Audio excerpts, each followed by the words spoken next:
안녕하십니까. 오케이 사이클링의 박주혁 프로입니다. 자, 여러분들 이번 시간부터는요 자전거를 잘 타는 방법에 대한 이야기를 나눠볼 겁니다. 이번 시간이 1편이고요 이번제부터 쭉 저희가 시리즈로 제가 말씀을 드리도록 할 거예요. 그래서 오늘 시간은 전반적인 개요에 대한 설명을 드릴 겁니다. 일단 이런 말씀을 드리고 싶어요. 자전거, 그러니까 로드바이크를 타는 분들의 목적은 속도예요. 속도를 빼놓고 이야기할 수가 없죠. 우리가 천천히 탈 거라면, 그냥 단지 편안하게 탈 거라면 굳이 로드바이크를 탈 필요는 없겠죠. 그래서 우리가 원하는 속도를 높이기 위한 방법, 그 메커니즘에 대한 이야기들을 지속적으로 나눠보도록 하겠습니다. 그 중에 오늘은 첫 번째 시간이다 라는 말씀을 드려요. 자, 일단 이거 소개를 드리기 전에 우리가 이제 제가 드리고 싶은 말씀이 좀 있어요.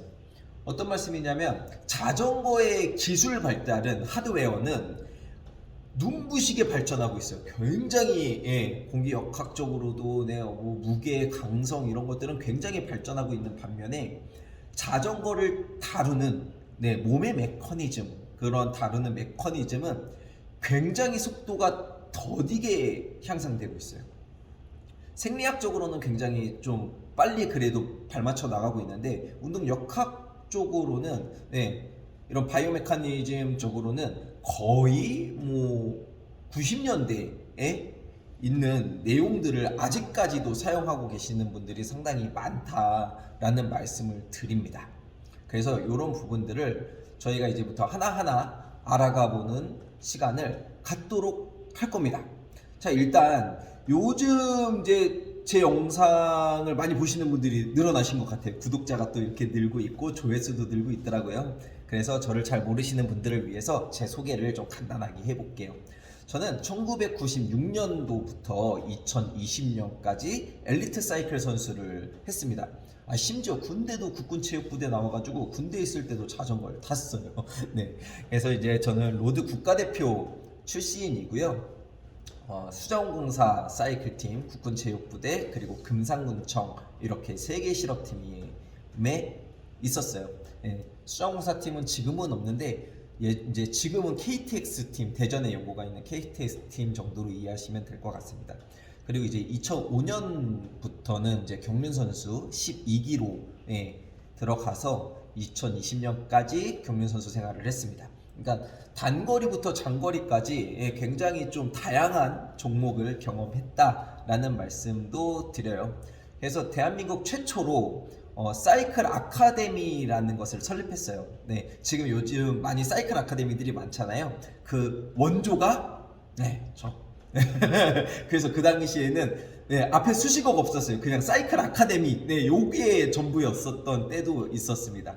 그렇게 시작을 했었고, 2021년도에는 SSTC라는 곳에서 3D 동작 분석하는 회사였거든요.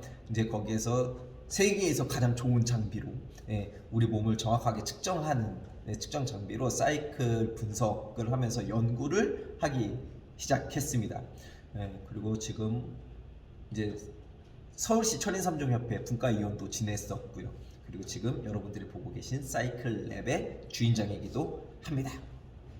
이렇게 간단하게 제 소개를 좀 하고, 이제부터 여러분들에게 말씀드릴 내용은 이미 평속을 높이는 방법은 정해져 있다 라는 것입니다. 그럼 평속을 높이기 위한 방법, 방향 이런 것들을 하나하나 좀 알아보도록 할게요. 첫 번째, 로드바이크가 설계된 목적입니다. 로드바이크의 설계 목적은 너무나도 명확해요. 적은 힘으로 빠르고 멀리 가는 겁니다. 이게 다예요. 그래서 여기에 키워드는 총 3개, 적은 힘으로 빠르고 멀리 가는 건데, 이 로드바이크를 타는 라이더는 어떻게 접근을 하느냐, 접근 방식이 어떠냐, 2가지 키워드가 더 붙어요. 안전하게, 통증 없이 적은 힘으로 빠르고 멀리 가는 것. 이렇게 접근이 될 수 있죠. 그리고 이제 자전거를 빨리 타는 방법, 속도가 빨라지는 방법, 이거는 이미 방법이 정해져 있다라고 말씀드렸잖아요. 요걸 말씀을 드리면, 첫 번째, 저항을 줄이는 겁니다. 무슨 저항? 공기 저항. 그리고 마찰 저항, 이 두 가지를 줄일 수 있어야 돼요. 공기 저항은 주행 자세가 되겠죠. 주행 자세가 굉장히 중요하고 자전거 공학도 중요할 거예요. 에어로 자전거냐, 뭐 엔듀어런스냐, 그래블이냐, 아니면 타임 트라이얼이냐에 따라서 공기 저항을 줄일 수 있는 환경 자체가 달라질 수 있다라고 말씀을 드릴 수 있고, 마찰 저항은 타이어, 그리고 공기압, 그리고 체중, 이제 하중, 실리는 지면에 닿는 하중, 이런 것들이 될 수 있을 겁니다. 그리고 두 번째는 일관성이에요. 일관된 주행 자세는 로스를 줄일 수 있다.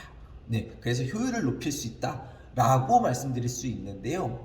보통 이제 다른 종목으로 이야기를 하면 골프, 테니스, 배드민턴 뭐 이런 것들, 그러니까 우리가 일관되게 똑같은 곳을 맞출 수 있으면 아무래도 기능을 좀 더 퍼포먼스를 향상시킬 수 있겠죠. 그렇듯이 우리 자전거에서도 무릎, 발목, 힙, 어깨 요런 네 가지, 최소한 요 네 가지의 관절의 일관성을 유지해 주는 것이 굉장히 중요하다라는 말씀을 드려요. 근데 요 디테일은 제가 나중에 조금 더 말씀을 드리도록 할 거고요. 이 두 가지, 그리고 두 가지는 굉장히 좀 중요한 부분이고, 이제부터 체력적인 부분이에요. 체력적으로 자전거를 잘 타는 것은 빠른 케이던스를 무거운 저항으로 오래 유지하는 겁니다. 심플해요. 그쵸? 그래서 우리가 자전거가 빨라지는 방법은 저항을 줄이고 일관성을 유지하면서 빠른 케이던스를 무거운 저항으로 오랫동안 유지하는 거, 이거다. 하지만 이제 여기서 또 디테일이 나눠지게 되는 것이죠. 어떻게, 저는 이제 이게 어떻게에 대한 질문을 계속하고 거기에 대한 방향을 찾아가는 연구를 하고 있는 사람입니다. 그래서 일단은 낮은 저항, 그러니까 가벼운 기어비에서 고강도 파워를 만들어내는 방법, 그리고 무거운 저항에서 무거운 기어비어에서 높은 파워를 만들어내는 방법은 메커니즘이 달라요. 이제 이런 것들을 좀 알아보도록 할 겁니다. 자, 그리고 이제 자전거가 갖고 있는 내용들은 기본적으로 이렇게 설정이 되어 있는 거고, 이 자전거를 다루는 사람, 우리 사람은 어떻게 자전거를 접근을 해야 되느냐, 어떻게 다루는 게 좋냐라고 말씀을 드려야 하는데, 이게 이제 제가 거의 유튜브 초창기에 말씀드렸을 때 내전근, 외전근 뭐 이런 식으로 말씀을 드렸는데, 그건 좀 불명확한 이야기였고, 최근 업데이트된 내용으로 말씀을 드리면 내회전, 외회전이라는 표현이 훨씬 더 합리적인 내용인 것 같아요. 그래서 기본적으로 우리 몸이 갖고 있는 퍼포먼스를 낼 수 있는 프로그래밍은 어떻게 되어 있냐, 내회전했을 때는 어떤 퍼포먼스를 내고 몸이 외회전하면 어떤 퍼포먼스를 내는가에 대한 말씀을 드리도록 할 겁니다. 자, 그리고 이제 요게 딱 이해가 되면 이제 두 번째는 이제 주행 자세예요. 주행 자세를 크게 저는 세 가지로 구분을 해요. 다 세 가지인데 세 박자가 탁 맞아 떨어져야 주행 효율을 높일 수 있게 됩니다. 자, 첫 번째는 골반의 경사인데 전방 경사, 중립 경사, 후방 경사예요. 사실 이 표현도 너무 이제 명확하지는 않지만 딱히 용어가 없어요.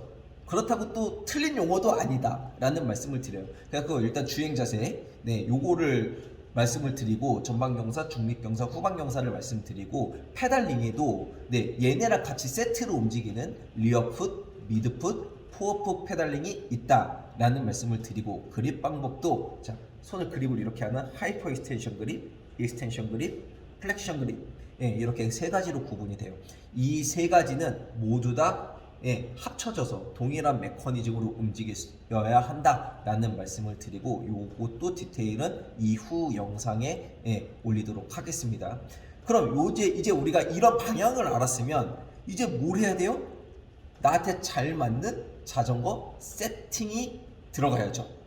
그래서 자전거 지오메트리, 자전거의 프레임에 맞는 파츠, 내 주행 성격에 맞는 파츠는 어떻게 선택할 것인가, 그리고 클릿 슈즈와 클릿 위치를 어떻게 선택해서 내가 원하는 방향의 퍼포먼스를 어떤 방향으로 높여갈 것인가에 대한 이야기를 다음 시간부터 할 겁니다. 소개만 10분 했네요. 자, 여러분들, 이 영상 이제부터 어디에서도 볼 수 없는 영상입니다. 구독과 좋아요 꼭 눌러주시고 알림 설정도 부탁드립니다. 그리고 좋은 거 혼자 알지 말고 널리 공유하자고요. 공유도 많이 눌러주십시오. 그럼 다음 시간에 만나 뵙도록 하겠습니다. 안녕.